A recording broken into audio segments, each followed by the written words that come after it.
بسم اللہ الرحمن الرحیم، السلام علیکم، میں ہوں مصطفیٰ عمیر اور آپ دیکھ رہے ہیں ہمارا آفیشیل یوٹیوب چینل۔ ناظرین، ملک کی جو اس وقت صورتحال چل رہی ہے، اگر قومی اسمبلی کے اجلاس کی بات بھی کی جائے تو وہاں پہ وہی ہاتھا پائی اور اسی طرح سے گالم گلوچ اور وہی ناروا سلوک اور رویہ جو ہے پوری قوم کے سامنے آ رہا ہے۔ قوم اس ملک کے نمائندوں کو ووٹ اس لیے نہیں دیتی کہ ایک دوسرے کے گریبان شاک کرتے رہیں اور ملک کے اصل مسائل سے توجہ ہٹا دی جائے اور جو عام بندے کا مسئلہ ہے اس پر کوئی ڈسکشن نہ ہو۔ قومی اسمبلی کے نمائندوں کی سیلری 1 لاکھ سے بڑھا کے 5 لاکھ کر دی جائے، 80% اس میں اضافہ کر دیا جائے، اس پہ ایوان کے کسی لیڈر کو کوئی اعتراض نہیں ہوگا، کیونکہ وہ سب کی جیبیں آٹومیٹکلی بھرنے والی بات ہے۔ عام بندے کے ساتھ کیا سلوک ہو رہا ہے اس کو کوئی ڈسکشن میں نہیں لائے گا۔ نیشنل گورنمنٹ پلان کی جو پالیسی چل رہی تھی اس میں آ کے وزیر اعظم کی ایک پوری جنگ چھڑی ہوئی ہے۔ شہباز شریف صاحب جو ہیں وہ نون لیگ کی طرف سے وہ اپنی اس سیٹ کو چھوڑنے کو تیار نہیں، دوسری طرف پیپلز پارٹی اپنے نمائندہ جو بلاول بھٹو زرداری کو وزیر اعظم بنانے کے لیے دن رات کوشاں۔ آصف علی زرداری مدارس بل پر سگنیچر نہ کر کے سب سے بڑا جو ہے بحث کا نقطہ اس وقت بنے ہوئے ہیں۔ مولانا فضل الرحمان، مفتی منیب الرحمان، مفتی تقی عثمانی صاحب، مولانا حنیف جالندری صاحب، ان سب نے گزشتہ رات جو ہے یہ ایک اکٹھے پریس کانفرنس کر کے اپنا مدعا مزید واضح کیا، اور آج کے سینٹ کے اجلاس کے اندر بھی مولانا فضل الرحمان نے قومی اسمبلی کے اس اجلاس میں اپنے موقف کو کھول کر رکھا کہ ہم ریاست سے کسی قسم کا تصادم نہیں چاہتے، لیکن ریاست جو ہے مدارس کو سنجیدہ لے اور ان سارے کے سارے مدارس کے ساتھ اس طرح کا ناروا سلوک سمجھ سے بالاتر ہے۔ انہوں نے باقاعدہ تاریخی پہلوؤں کو بھی سامنے رکھا، وہ شروع سے لے کر آج تک مدارس کے ساتھ کیا سلوک ہوا، لارڈ میکالے نے ان مدارس کے ساتھ کیا کیا، اور اس سارے تعلیمی نظام کے اندر جب قرآن کو نکالا گیا، جب احادیث کو نکالا گیا، فقہ کو نکالا گیا، تو اس سارے نظام کے مقابلے میں تو مدارس کو انٹروڈیوس کیا گیا۔ یہ ساری کی ساری چیزیں آج کے اسمبلی کے اجلاس میں مولانا فضل الرحمان نے سامنے رکھی۔ عطا تارڑ، شیر افضل مروت اور زرتاج گل صاحبہ کے درمیان ایک جنگ چھڑی رہی۔ ایک طرف عطا تارڑ کہتے ہیں کہ ان کو اپنے شہیدوں کی تعداد کا ہی نہیں پتا، تو یہ ان کے 10 لیڈر ہیں تو 10 کا بیان الگ الگ آتا ہے اور یہ اپنی اپنی علیحدہ علیحدہ زبان میں بات کرتے ہیں، اور جب یہ جھوٹ بولیں گے تو پھر ڈیفینیٹلی ہر ایک کا اپنا نمبر ہوگا، اور اگر ان کے پاس سچ ہوتا تو ان کو پتا ہوتا۔ شیر افضل مروت کہتے ہیں کہ ان کو شرم آنی چاہیے کہ یہ انہوں نے اگر وہاں پہ ظلم کیا تھا سانحہ اسلام آباد جو 26 نومبر کو پیش آیا، تو ان کو چاہیے تھا خندہ پیشانی سے انا للہ و انا الیہ راجعون پڑھتے اور باقاعدہ اس کو ایڈمٹ کرتے کہ وہ ہم سے ریاستی غلطی ہوئی، ہم نے وہ غلط کیا اور اس پر ہم جو ہے اپنا موقف پیش کرنے کو تیار ہیں، لیکن انہوں نے اس کو ٹوٹلی ڈینائی کیا۔ زرتاج گل کے الفاظ سب سے سخت تھے، انہوں نے کہا انہوں نے اللہ کو جان نہیں دینی، انہوں نے مرنا نہیں ہے، یہ پہلے مینڈیٹ چور تھے، یہ ووٹوں کی چوری کر کے آئے تھے، اب تو یہ کفن اور لاش چور بھی ہیں۔ انہوں نے جو لوگ شہید ہوئے ان کی لاشیں تک نہیں دی، جو لاپتہ افراد ہیں ان کو واپس نہیں کیا، اور آج بھی گتھم گتھا صرف اسی ایک بات پہ کھڑے۔ ایک بات سمجھ لینی چاہیے کہ ملکی مفاد کے اندر ان میں سے کوئی بھی سیاستدان جو ملکی مفاد کے لیے کھڑا ہو وہ ایسی باتیں کرنے سے کبھی بھی، ظاہری بات ہے، ایسی باتوں کی طرف اپنے رخ کو نہیں لے کے جاتا۔ موجودہ صورتحال جو ہے اس میں سب سے بڑا مسئلہ عام بندے کا ہے۔ عام بندے کا جو برسر روزگار نہیں ہے اس کے مسائل کو حل کون کرے گا؟ ان کی چیزوں کو آپ بغور دیکھیں ذرا کہ جو گورنمنٹ کی پالیسی ہیں، جو گورنمنٹ کے ادارے ہیں ان کو پرائیویٹائز کیا جا رہا ہے، اور جو پرائیویٹ چیزیں ان کو اٹھا کے گورنمنٹ کی تحویل میں لیے جا رہے ہیں۔ مدارس کے لیے ان کا ایک پورا جھگڑا چل رہا ہے۔ مدارس بل بنیادی طور پہ مسئلہ کیا یہی تو چل رہا ہے کہ مدارس کو اپنی تحویل میں لینا چاہتے ہیں، ان پہ اجارہ داری چاہتے ہیں، ان پہ کنٹرول چاہتے ہیں، ان پہ اپنا جو ہے باقاعدہ نصاب مسلط کرنا چاہتے ہیں۔ جو یورپی پریشر ہے، جو FATF کا پریشر ہے، جو IMF کا پریشر ہے، ان ساری چیزوں کا کھل کے مدعا سامنے آ رہا ہے۔ اور دوسری طرف دیکھا جائے جو آپ کے اپنے ادارے ہیں آپ ان کو پرائیویٹائز کر رہے ہیں، ان کو لوگوں کو بیچ رہے ہیں۔ ایون PIA جیسا جو آپ کا ذاتی ادارہ، جو ملکی ادارہ، جو قومی ادارہ، اس کی آپ بولیاں لگواتے پھر رہے ہیں۔ تو ملکی سطح پہ جو کچھ ہو رہا ہے یہ کس کو نظر نہیں آ رہا؟ اس سے پچھلا بیک گراؤنڈ ہم سے بھولا ہوا نہیں ہے۔ ایک ماہ 1.5 ماہ پہلے کیا ہوا؟ 26ویں آئینی ترمیم کے نام پہ عدلیہ کے ساتھ جو کھلواڑ ہوا ہم سب کے سامنے ہے۔ ججز کی تنخواہوں میں جو اضافہ ہوا ہے وہ ہم سب کے سامنے ہے۔ جوڈیشل الاؤنس میں جس قدر اضافہ ہوا ہم سب کے سامنے ہے۔ ان کی مراعات میں جس قدر اضافہ ہوا ہم سب کے سامنے ہے۔ ان کے میڈیکل الاؤنس میں جو اضافہ ہوا ہم سب کے سامنے ہے۔ ان کے ہاؤس رینٹ میں جو اضافہ ہوا ہم سب کے سامنے ہے۔ دوسری طرف اساتذہ سڑکوں پہ کھجل ہوتے رہے، ان کی کسی نے نہیں سنی۔ ڈاکٹر حضرات سڑکوں پہ نکلے، ان کی کسی نے نہیں سنی۔ سیم PTI کے لوگ سڑکوں پہ نکلے، ان کو گولیاں ماری گئیں۔ اس ملک میں کیا چل رہا ہے؟ اور یہ مزید یہ غیر مستحکم صورتحال، یہ غیر یقینی اور غیر سیاسی صورتحال یہ اور ملک کو کس طرف لے کے جائے گی؟ پارا چنار جیسے واقعے پر بھی سیاست ہوئی، صوبائی گورنمنٹ نے کہا کہ یہ وفاق کی ذمہ داری ہے اور وفاق نے کہا کہ یہ صوبے کی ذمہ داری ہے. اور ان دنوں میں سب سے بڑا مسئلہ جب پارا چنار میں وہ پارا چنار کے لوگ لہو لہان تھے تو شیر جو ہے گنڈا پور صاحب ان کی سٹیٹمنٹ تھی یہ وفاق کا کام ہے، اور محسن نقوی صاحب کی سٹیٹمنٹ تھی کہ ہمارا کام جو ہے ملکی امن و امان کو سنبھالنا، اسلام آباد کے حالات کو بہتر بنانا، اس میں قانون کی پاسداری کا خیال رکھنا اور قانون کا عمل درآمد کروانا، یہ ہمارے ذمہ وہ کے پی کے کی گورنمنٹ کے تحت آتا ہے. تو گنڈا پور صاحب کو چاہیے وہ ادھر توجہ دیں. تو جو ملکی سیاسی عدم استحکام ہے بنیادی طور پہ یہ لیاقت بلوچ صاحب سے ایک صحافی نے سوال پوچھا تھا کہ 77 سال ہو گئے ہیں ہمارے ملک میں، آج تک کسی گورنمنٹ کو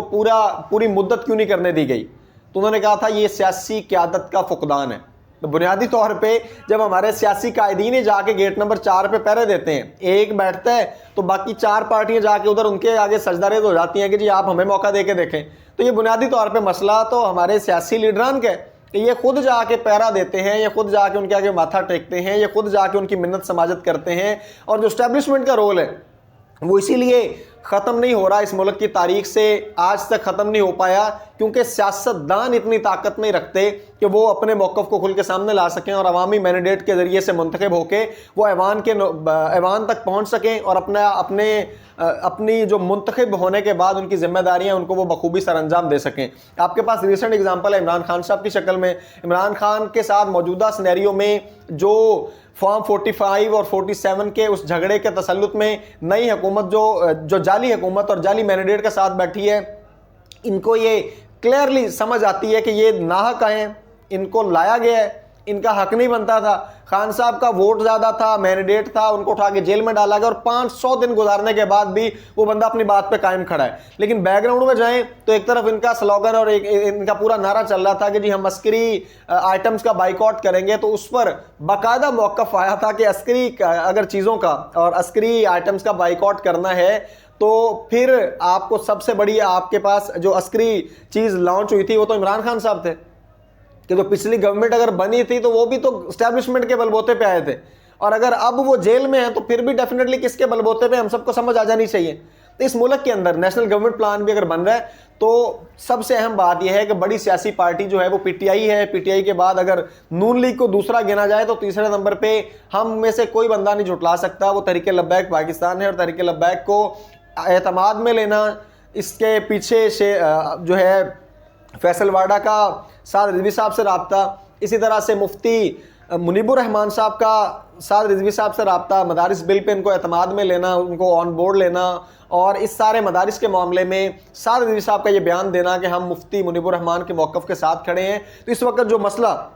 سب سے زیادہ گمبھیر ہو رہا ہے، گزشتہ روز ایک پریس کانفرنس میں یا ایک جلسے کے اندر خطاب کرتے ہوئے رانا ثناء اللہ نے اس بات کو واضح کیا کہ اس مسئلے کو جو ہے دھرنا دینے کی ضرورت نہیں پڑے گی، سڑکوں پر احتجاج کی ضرورت نہیں پڑے گی، کل پارلیمنٹ کا اجلاس ہے تو یہ وہاں حل ہو جائے گا. تو آج کے اجلاس میں ابھی تک کی جو صورتحال ہے، مولانا صاحب کی تقریر بھی گزر چکی اور اپوزیشن لیڈرز نے بھی تقریریں کر لی، حکومت کے جو نمائندے اور سینیٹرز ہیں، وزیر ہیں، انہوں نے بھی تقریریں کر لی. ابھی تک اس پہ فائنل سٹیٹمنٹ کوئی نہیں آئی، کو ابھی تک اس کا حل نکلا نہیں. لیکن اگر دیکھنے کی بات یہ ہے کہ اگر مدارس بل کے معاملے میں یہ حکومت مجبور کرتی ہے علماء کو، مولانا فضل الرحمان صاحب کو، مفتی تقی عثمانی صاحب کو، مفتی منیب الرحمان کو، تحریک لبیک پاکستان کو، صاحب حسن رضوی صاحب کو،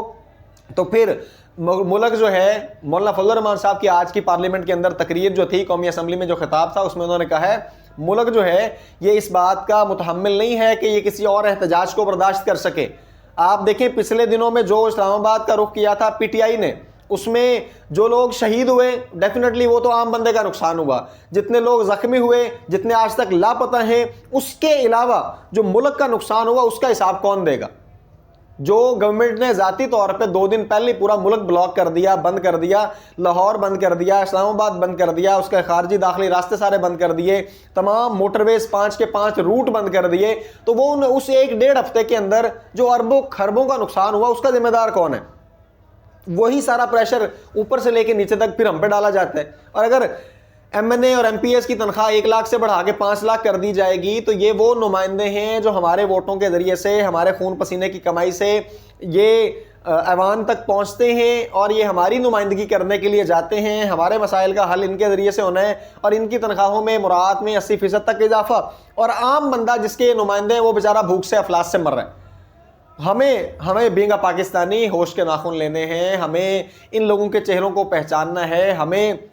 آنے والے وقت میں اس ملک کے لیے مثبت کردار ادا کرنا ہے, اور ہمیں دیکھنا ہے کہ اس ملک کی بہتری کے لیے کون مؤثر کردار ادا کر سکتا ہے. میں نے اپنے ذاتی طور پہ ایک انٹرویو میں سوال پوچھا تھا علامہ سعد حسین رضوی صاحب سے کہ مولانا آپ بھی کلیم کرتے ہیں کہ فری اینڈ فیئر الیکشن نہیں ہوا آج تک, آپ کو پچھلے الیکشن میں بھی سیٹس ملی, ووٹ ملے, اس دفعہ آپ کا کلیم ہے ہماری 20 سے 25 سیٹیں تھیں, ووٹ کے باوجود آپ کو اگر سیٹ نہیں ملتی اس کا حل کیا ہے؟ تو سعد حسین رضوی صاحب نے کہا تھا اس کے لیے قوم کو ذہنی طور پہ تیار ہونا ہوگا,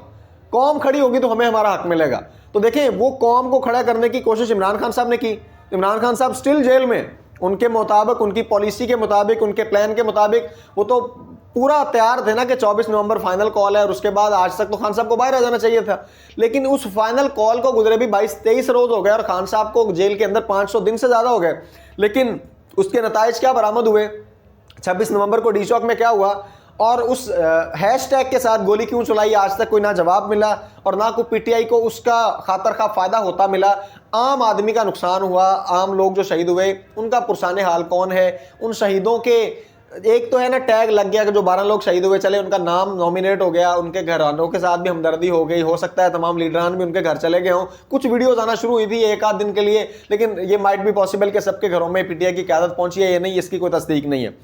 دوسرا پہلو یہ جو آج تک لاپتہ لوگ ہیں ان کا پرسان حال کون ہے؟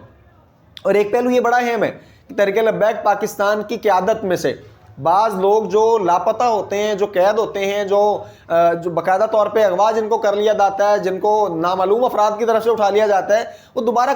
بڑا عرصہ منظر عام پہ نہیں آتے. مثال کے طور پہ سید ظہیر الحسن شاہ صاحب کے بارے میں آیا تھا, ان کو گرفتار کر لیا گیا, تو وہ تو پھر منظر عام پہ آ گئے کچھ روز کے بعد, ان کی اب ڈیل ہوئی یا ان کو ڈھیل دی گئی, جو بھی آپ سمجھ لیں. لیکن بعض ایسے لوگ جو جن کے پاس بڑی حقیقت پر مبنی خبریں ہیں, جو تحریک لبیک کا پرانی قیادت کے ساتھ جن کی اٹیچمنٹ تھی, علامہ خادم حسین رضوی صاحب کے وہ قرب و جوار میں رہنے والے لوگ تھے, ان میں سے بعض دوستوں کے ساتھ ہمارے رابطے ہیں, انہوں نے ہمیں بتایا کہ پیر ظہیر الحسن شاہ صاحب نے باقاعدہ طور پہ اندر معافی مانگی ہے اور پھر ان کو چھوڑا گیا ہے, اور باہر آ کے انہوں نے اناؤنس یہ کیا کہ جی میں تو گرفتار ہی نہیں ہوا, میں تو قیمہ کریلا کھا رہا تھا, جب انہوں نے اناؤنسمنٹ کیا کہ پیر ظہیر الحسن کی گرفتاری ہوگی. اسی طرح کئی سارے نام ہمارے پاس حقائق کے تحت ذرائع سے جو خبریں ملی ہیں, کچھ دوست پرانے جو ٹی ایل پی کے ساتھ رہے, خادم حسین رضوی صاحب کے نظریے کے ساتھ اٹیچ تھے, انہوں نے کچھ نام بھی ہمیں بھیجے ہیں کہ بہت سارے ایسے لوگ جو قید ہیں پچھلے کئی ماہ سے, اور کئیوں کو تو سال سے زیادہ ہونے والا ہے, ان کی رہائی کے لیے ابھی تک مرکز کی طرف سے یا تحریک لبیک کی قیادت کی طرف سے آج تک کوئی پیش رفت نہیں ہوئی اور ان کو نہیں چھڑایا گیا. تو سوال یہ ہے